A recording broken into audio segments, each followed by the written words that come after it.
Good morning, everybody, or good day. My name is Jason, and I'm with the Yahoo and the Torah channel. And I hope you guys are having a wonderful day. I hope you guys are having a blessed day. I hope you guys are a covenanted people. And for those who don't know what a covenanted people are, a covenanted people is what the scriptures calls as those who are obeying the laws, statutes, and commandments of our Creator. And when you start reading scriptures, it becomes very clear that there is a set of people who are the creators. And for those who do not know who the creator of the universe's name is, his name is Yahuwah.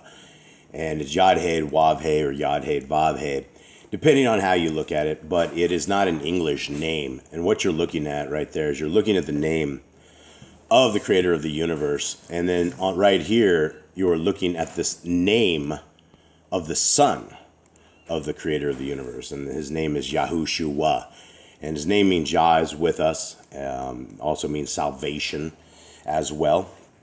And what you're looking at is you're looking at the front cover of Yah Scriptures, and Yah Scriptures is available at yahscriptures.com, and it is a 103 book version that has 3,153 pages. It is a very large book that has more books than any other book that is out there. This is a large print book, and so this is for anybody at all. If you're old, you don't have great vision, and you're still able to see, then this book is one of these books that you should still be able to read, and to be able to read the amazing word of our Creator. And what we're going over today is we're going over the words of the Son of the Most High. Yahushua is our example, and he is absolutely going to be our king in the kingdom to come. He is the one that came and he did it. And when I say did it, he was able to walk the Torah perfect. Now, the Torah is the first 5 books of scriptures: Genesis, Exodus, Leviticus, Numbers, and Deuteronomy. And Messiah Yahushua very clearly says he did not come to get rid of the Torah, but he is able to walk the Torah perfectly so that he is a perfect sacrifice for us, which is what he became. And so as we go over these words of our Messiah and the wisdom of our Messiah, this is the book of Khalidi. And I've gathered more, I hope it's wisdom, but I've gathered more understanding than a lot of other books throughout scriptures. Because what we understand out of the book of Khalidi, which is one of the books of the Apocrypha, and it has been restored, and it is the last book of Yah Scriptures. And so we're actually reading out of Yah Scriptures, and what we're reading out of right here is we're reading out of Yah Scriptures Google software. And the Google software is not available yet. It will be absolutely free of charge when it's done. But because of the Paleo Hebrew in there, and because of the way we wanted it, it has taken a tremendous amount of time to attempt something that we're hoping for is close to perfection. And so we're hoping in the next month or two, we keep thinking it's going to be weeks, but it's taken a while, but it will be released free of charge. And so all of this stuff is free of charge. And if you guys would like the book of Khalidi, it's available free of charge at yahscriptures.com. We have all of this available as a PDF, and you can download the full Tanakh and Besora and also the Apocrypha. It's all free of charge. So guys, and they're small enough that you can send them around as well and email. So this is the words of our Messiah as he was walking with his people. And so let's go through this. And again, for those who do not know, that the name of Messiah Yahushua, who you guys would know as Jesus the Christ, is what you see right here in verse 1. Let's continue on right here, or begin. Leaving the Sea of Galilee behind them, Yahushua took the Talmidim, which are his disciples, up into the mountains, and others went also. Here there was a house providing warmth and shelter, so they tarried a while, it being the time of preparation for sowing. One cold night, Yahushua went out from the room where they sat at food to relieve a man guarding the donkeys, so he might come in and warm himself. Later, when the man returned to his charges, he found Yahushua shivering, for he had placed his cloak around a foal. The man said, "Adonai," which is master, "why do you do this? But seeing you have done that, why does not our father provide a mantle for his ben, which is son?" This is very, very interesting, right? This entire situation, this is what's happening right here. And let's see what Messiah says to this. Yahushua said, "The little one is helpless in our hands, but we are not helpless in the Father's hand. The foal had no choice but to remain in the stall while I can choose to go or stay, to keep my covering or to give it to another. If Yahuwah avoided the effects of our good deeds, what merit would they have?" The man said, "I will pray Elohim to make me good, even as you." Yahushua said, "Pray that your deeds merit the reward of goodness." Okay, so this is an absolute great thing to actually discuss here, because it is incredible the way our Messiah teaches us how his dad loves us based upon the stories that we see. And so we have a guy who's taking care of donkeys, right? He's guarding the donkeys. You got to take care of them. It's a cold night. And when he came back, he found that our Messiah had taken his cloak off and had given it to a little foal, a little tiny baby. And he was shaking. So Messiah was sitting there very cold. And the guy couldn't believe it. He goes, "Why did you do this?" And he says, "Even though you've done this, that you've done it, why didn't your dad not let you shake?" And the answer is really incredible, because this tells us how unhelpless we actually are, and how our Creator has given us the ability to not only take care of ourselves, but to take care of others. And that is the power of mankind, and that is the power of the creation that the Creator has done for us, where we have 10 fingers and we have 10 toes, and we don't go stumbling and falling all over the place. The human body is just such an amazing thing that we have been gifted an opportunity to have this gift. And so when we have this gift, we need to use it to the very best that we can, and we can help those who are helpless and do things for ourselves. Sorry guys, I have 9 pit bulls, and so there's a little interruptions here and there when they start doing really loud things like drinking. Now, the last thing I want to cover on this particular piece is that the man says, "I pray that Elohim will make me good even as you." And Yahushua says that our prayer needs to be something that our deeds merit the reward of goodness. And, that's something to very much consider, that our life is an entire test. Everything and every day is a test. And our test is, number one is, will we be obedient to our Creator? Will we be an in-covenant people? Will we be those who obey the laws, statutes, and commandments of Him and have the faith of Messiah Yahushua, Jesus the Christ? Or will we go the other way and by default be sons of the devil? So when we are looking at the tests that we have day after day, year after year, when we walk by those that we can minister to, we have to understand that there could be a time when, let's say, for instance, you're sitting at a restaurant, and the gal that's serving you your food, she comes up to you, and you can see that she's crying and see tears in her eyes. You could sit with her and you say, "Sis, what's your name? Is there any chance I can pray with you?" Right? That opportunity right there could have done something amazing, because when you go before the Creator on Judgment Day, that person could have very well went and brought 250,000 people to our Messiah and to the kingdom to come, right? And so not only will we be judged on the things that we do, but we will also be judged upon that person that we could have become.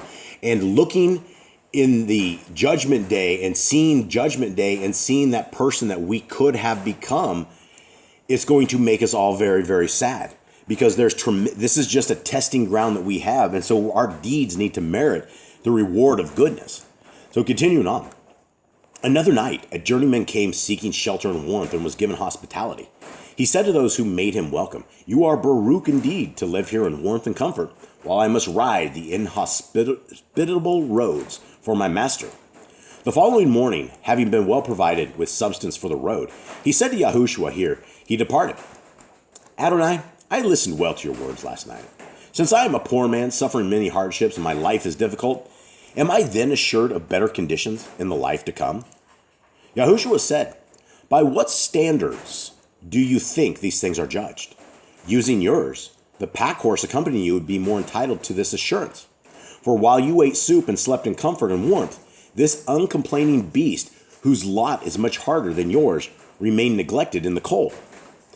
So, again, these are things that we are not going to get and understand unless we have scriptures like this that we're reading, right? This guy was wondering, is my life going to be any better because of these hardships that I have? And Messiah says, hey, if you're being judged by these same standards that you human thinks, then by default, your pack horse is more entitled to this assurance. And so there's no assurance in the kingdom to come. The only way that we are going to make this kingdom to come is by repentance, is by walking with our Creator, and is by having a humbled heart, clean hands. We have to be a different set of people. All throughout scriptures, we are called to be a different people, a people that smells different, tastes different. Everything is different. We should not look like the world. And so we have to understand that the way that we will be judged is a lot different than what we think. And it's an incredible thing to understand how our Creator is going to be judging us based upon the words of our Messiah. Toward the ends of their stay, a learned man came to eat with them, one knowing all the books of wisdom and the Torah. While eating with the Talmudian, he said, because of my knowledge, I am a man of no mean position, and many men are silent before me when weighty matters are under discussion. Yahushua, overhearing this, said, take no credit for yourself concerning your knowledge. Compare yourself to a borrower who has a debt to repay. Does the borrower receive credit for repaying what he has borrowed?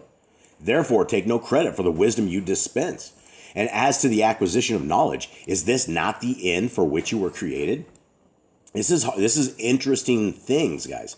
When we're hearing this, and so we have a guy right here who is an astute Torah keeper, right? This is somebody who understands. He might not be a Torah keeper, but at least he is knowing the books of wisdom and the Torah. And the books of wisdom are all the prophets, right? It's everything of all scriptures, right? It's Timothy in the book of Timothy, where it says all scriptures are for knowledge and for reproof.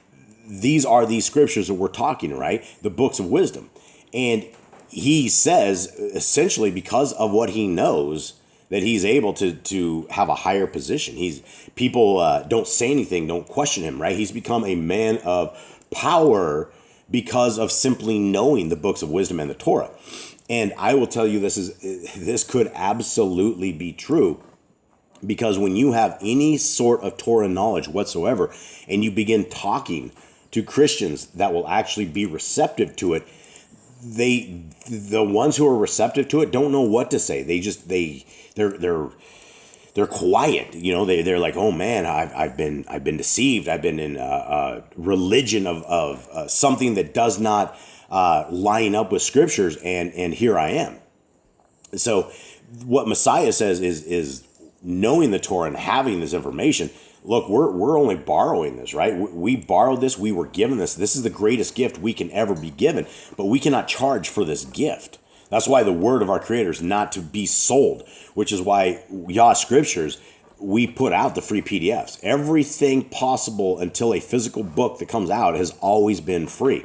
We have freely given this out, and there's tens of thousands of downloads. There's been more people that have received these scriptures than by ever sitting there hoarding the word and making it something marketable that you make a life on, right? That's not right.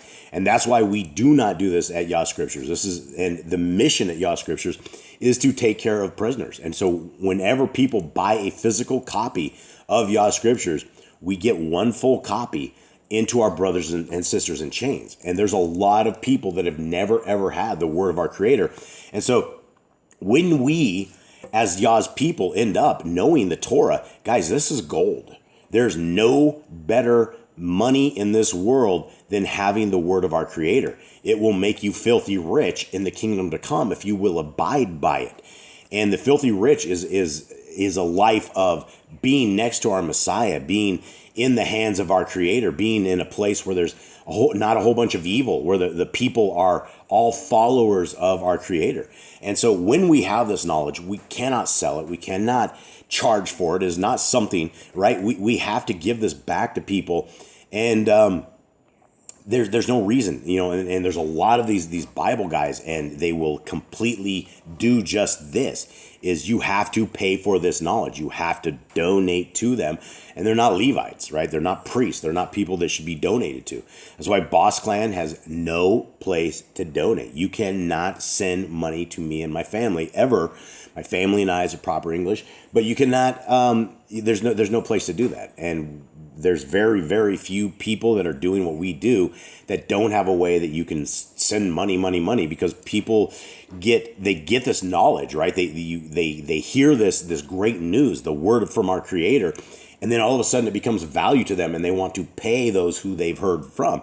And that's not right, because this didn't cost us anything. All we had to do was read it, and there's no reason we would ever take money by selling our knowledge of this. 10. When this man had departed, Yahushua said to his Talmudim, "The books of wisdom should be the treasure of all men, for they contain the explanations and instructions of Yahuwah. When men say, 'Woe, because I am smitten with calamity,' why does Elohim let disaster strike in this manner? Or why is my lot in life unlike that of others? Be sure they have not unlocked the door of their treasure house." This is something to be very understanding of, is that Messiah continues on, and he says these books, the books of wisdom, right? If you have Yah Scriptures, if you have a Bible of any translation whatsoever, you can get the truth out of it. They may have words that are messed up, they may have taken the names out, but you can get to the bottom of it to where you get to a good translation. And if you have the Torah as a treasure, that's where you will take the words of our Creator and write it on your heart, on your mind, on your soul. They will be between frontlets, between your eyes. You will post them on the front of your door. They will be on the gates of your house, right? Because everything should be aligned to the laws of our Creator. Everything. We should never, ever walk a single day without having the Torah before our frontlets of our eyes, so that when the devil comes and tries to take us, when he tries to come and tempt us, that we know what our Creator wants. And like Messiah says right here, they contain the explanations and instructions of our Creator, right? When Yahuwah God walked among us as a entity, this is how he wanted us to behave. When the kingdom to comes, this is how he is going to want us to behave. We will have Shabbats. We will have appointed times. We will have all of these things. We will have Passover. We will have the appointed times that our Creator has said that we should keep throughout all generations. So the kingdom to come is going to look a lot like the days of old. And if you know the days of old, then there's not going to be anything funny when it comes to the kingdom to come. Now, continue on. I don't want to make these too long, so I think I'm only going to go a couple more verses. So this particular chapter may take us a couple times to do. Let's continue on what Messiah says here. And I think we'll end after 11. By reading the books of wisdom, you will be brought to an understanding of the nature and intention of Elohim. And life will then have meaning and purpose. Without them, you can be likened to a man at sea in a fair wind, but lacking sail and oars. Reading them, but lacking guidance or understanding, you could be likened to a man at sea with sail and oars, but without the ability to utilize them. Okay, so guys, these are amazing words, right? Messiah, a lot of people, especially in the Christian religion, have come to be deceived to where they think the laws of our Creator don't matter anymore. But as we read the words of our Messiah, he clearly says that we need to be reading the books of wisdom, right? And the Torah. Why? Because we will be brought to an understanding of and the nature and intent of our Creator, right? And then because of this, our life is going to have meaning and purpose, right? If we are walking these lands right now and we are hooked into the 41,000 plus different religions that are out there, and every single one of these religions are contrary, they don't line up with what scriptures say, then we don't have an understanding of the nature and intention of our Elohim, and our lives are not going to have purpose, right? We need to have purpose. When you come into the Torah, when you come into the walk with our Creator, the life and the purpose of our life is to be a covenanted people. We were called upon to come out of Babylon, to come out of our old wicked ways, to repent and to start walking a different walk, a different talk. It's all about the end, and the end is our souls going to the next place. We're all going to die this physical death, but we don't have to die the spiritual death. Our Messiah came back to break the curse of us breaking the Torah. He did not come to break the Torah. He never did. He says, until heaven and earth are gone, the Torah is here. It's here forever and ever and ever. It will never, ever go away. And so for those who are able to see and for those who are able to hear, our Messiah not only brings up the Torah and says we should be part of it and that it should be part of our life, but he says it's never going to disappear. And so when our Messiah died on that stake, when he was tortured to death on the stake, and he said it is finished, that's not what he's talking about. He's not talking the Torah dying. He's not talking about the end of the Torah.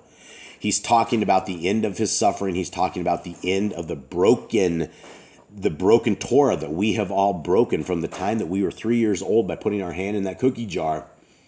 That's where we fall under the curses of the Torah. And if you guys don't know what I mean about the Torah, read Deuteronomy 28. Read that chapter. See if you want to be the bottom half of that or if you want to be part of the upper part of that. Because that chapter applies to all of us today, right now, for all generations to come. So with that, folks, much love to all of you out there. I hope you have a wonderful day. I'll talk to you again soon.